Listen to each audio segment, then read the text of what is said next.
Attorney General Eric Holder answered questions before the Senate Judiciary Committee today on his recent decision to hold the trial of alleged 9/11 terrorist Khalid Sheikh Mohammed in New York City.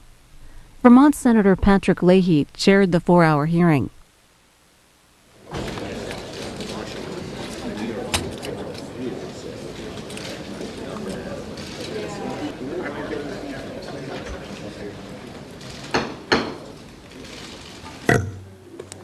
Good morning, everyone. I would note for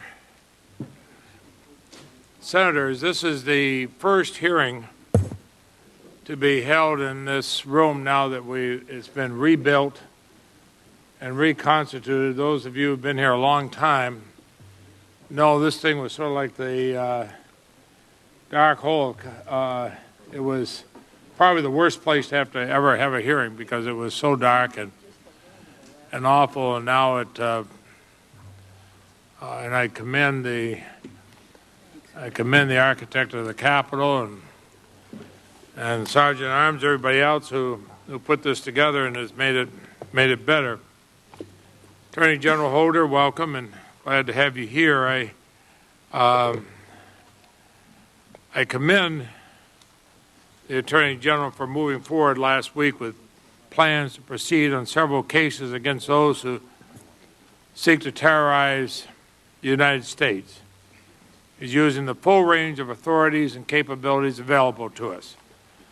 Just as President Obama is using our military, diplomatic, legal, law enforcement, and moral force to make America safer and more secure, the Attorney General is exercising his responsibilities in consultation with the Secretary of Defense to determine where and how best to seek justice against those who have attacked Americans here at home and around the world.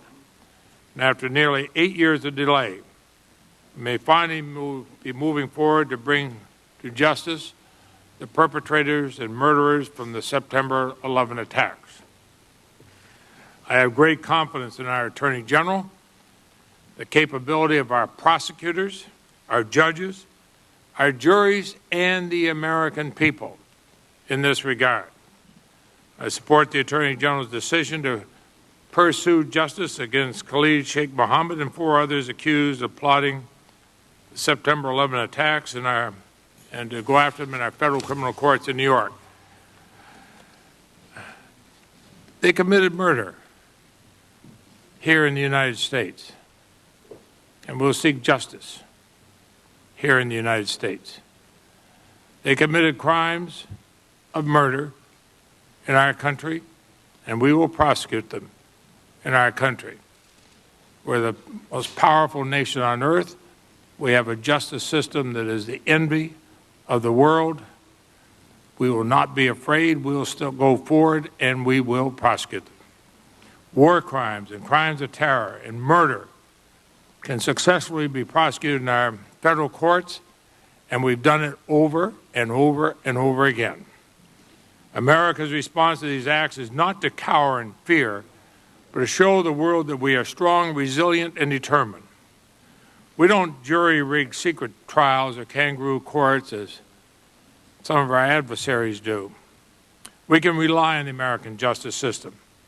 I urge this committee and the American people to support the Attorney General as this matter proceeds, urge the Congress to provide such assistance as will be needed, including providing the victims of those events the ability to participate. As many surviving members of those killed that day have said, after years of frustration, it's time to have justice. And I'll work with the Department of Justice and our court systems, as I did in the trial of Timothy McVeigh, to make sure that there are ways that the victims can watch these trials. Federal courts have tried more than 100 terrorism cases since September 11th. More than 100 since September 11th. They prove they can handle sensitive classified information, security, and other legal issues related to terrorism cases. And since the beginning of this year, more than 30 individuals charged with terrorism violations have been successfully prosecuted or sentenced in federal courts.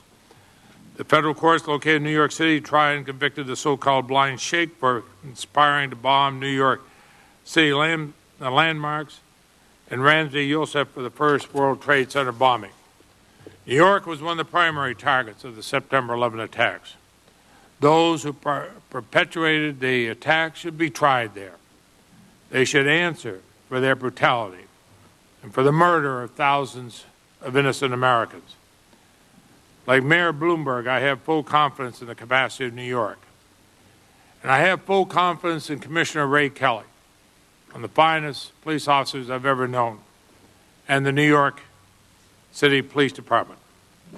The Attorney General personally reviewed these cases, and along with Defense Secretary Gates, and based on the protocol they announced this summer, determined to use our full array of powers by proceeding against the September 11 plotters in federal court.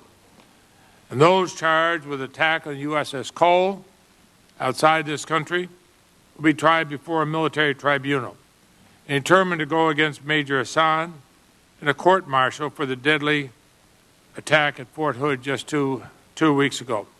I think the three different venues used for these three sets of crimes are appropriate, and I commend you for that. The President spoke at Fort Hood last week in a tribute to the brave men and women of our armed forces there. And he expanded on that matter in his weekly address over the weekend.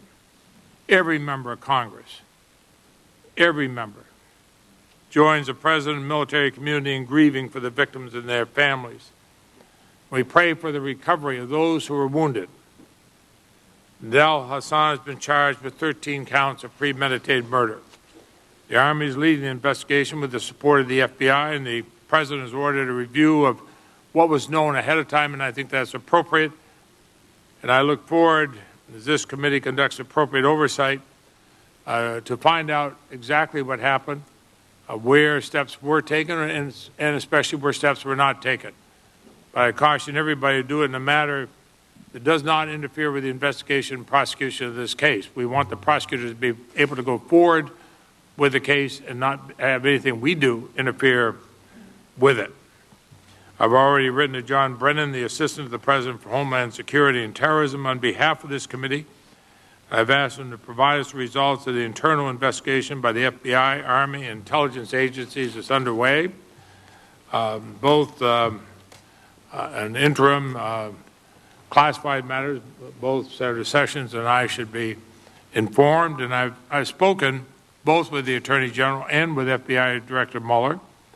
And yesterday, the ranking member and I, as well as the Chairman of the Intelligence Committee, Senator Feinstein, were briefed on the status of the investigation.